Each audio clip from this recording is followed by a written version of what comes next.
Hey guys, Coach Ray coming back at you with another one of my gi matches. Again, this is my first ever tournament. Yes, my first tournament was as a blue belt. So this is a guy that you've already seen a few videos of me fighting. I fought him twice in no gi, and this is our one and only match in the gi. So I always like to tell a little story about this guy. Earlier on in this division, he broke a dude's foot. So he got a toe hold on a guy, and the guy just didn't tap, and he just kind of popped his foot. So, you know, always a fun experience to see, and also a nice intimidating thing to go against. In addition, he also got his gi ripped, which is why he's wearing a mixed match gi here. So standing up, grip fighting, I went for a little sort of lazy ankle pick single leg. You may remember my ankle pick in an earlier gi match that I posted. I'm trying to just do a similar thing, but again, you know, when you're in the beginning and opening of a match here, you're just kind of test the waters, seeing what your opponent's reactions are. So in this case, I was looking to see, is he going to sprawl? Is he going to pull guard? How is he going to react to my takedown attempt? So, you know, fighting for grips here, you can see our head-to-head contact, almost like wrestlers. So we're using our head to try to leverage and almost look at using it as like another hand to push to help get our opponent off balance and work for our takedown. Again, those sleeves are nowhere near regulation, so just make sure when you compete to wear sleeves that are, you know, not super short.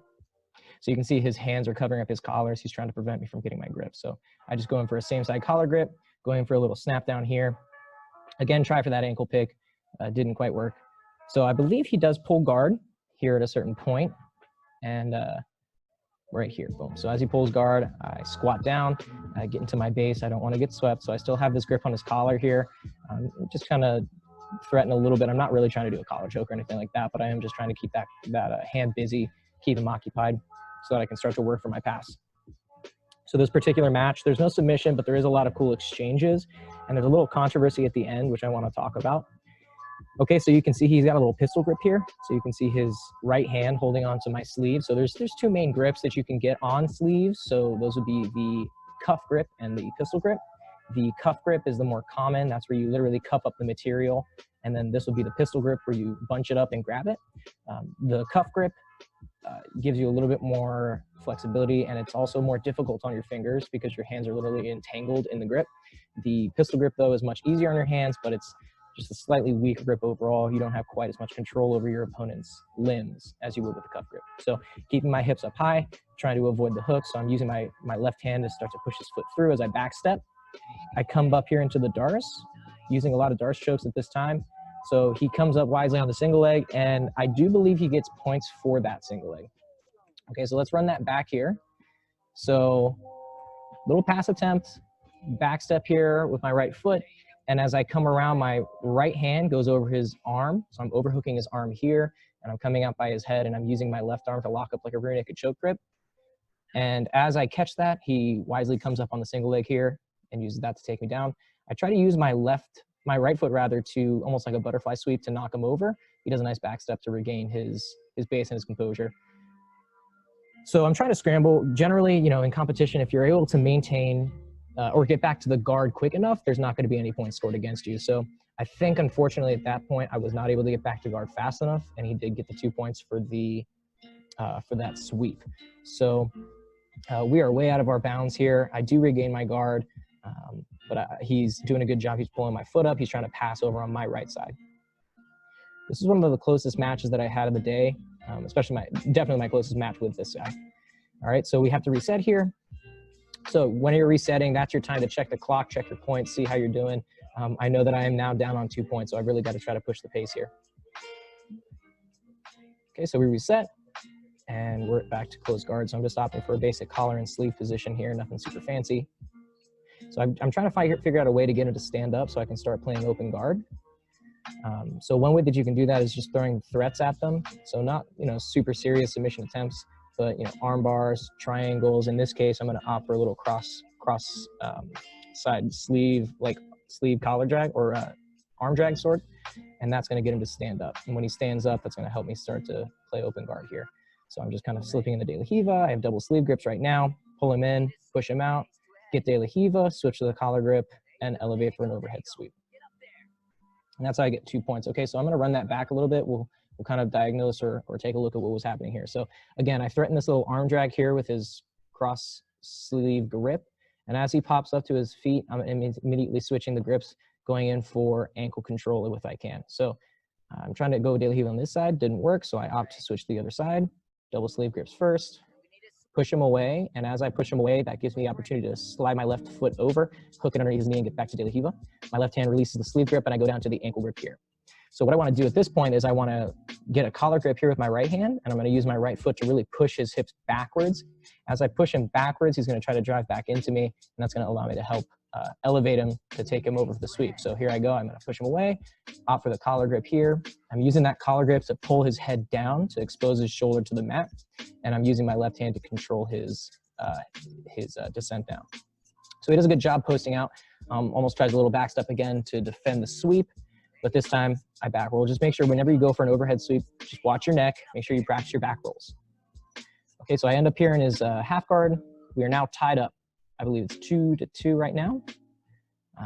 So little grip fight action here.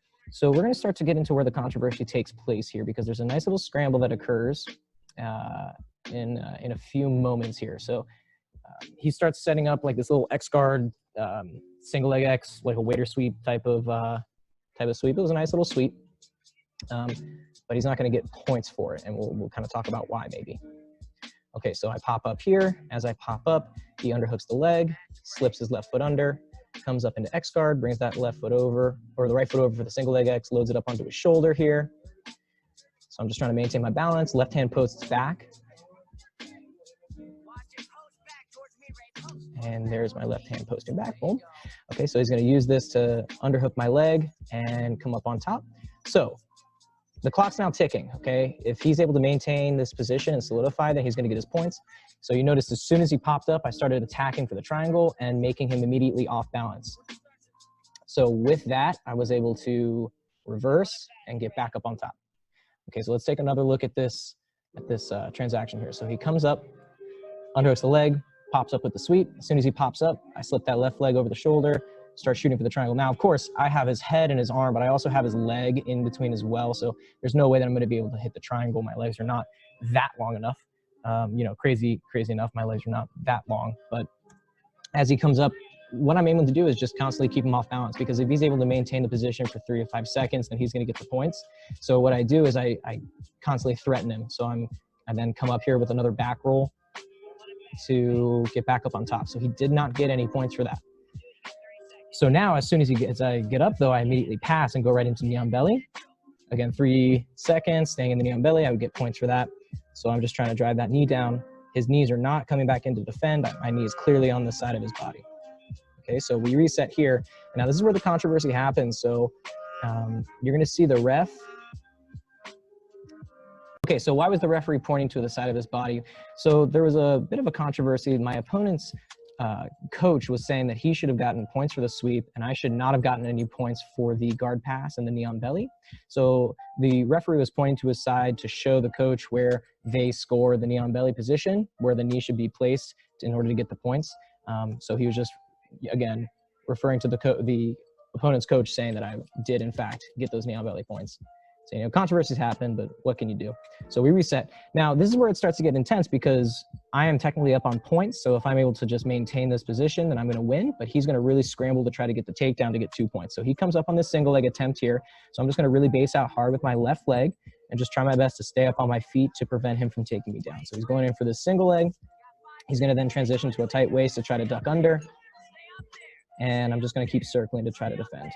Okay, so the thing that kind of secured the position and kept me from getting taken down was my right arm here. So I got this overhook over the shoulder, grabbing a sleeve grip down here with my right hand.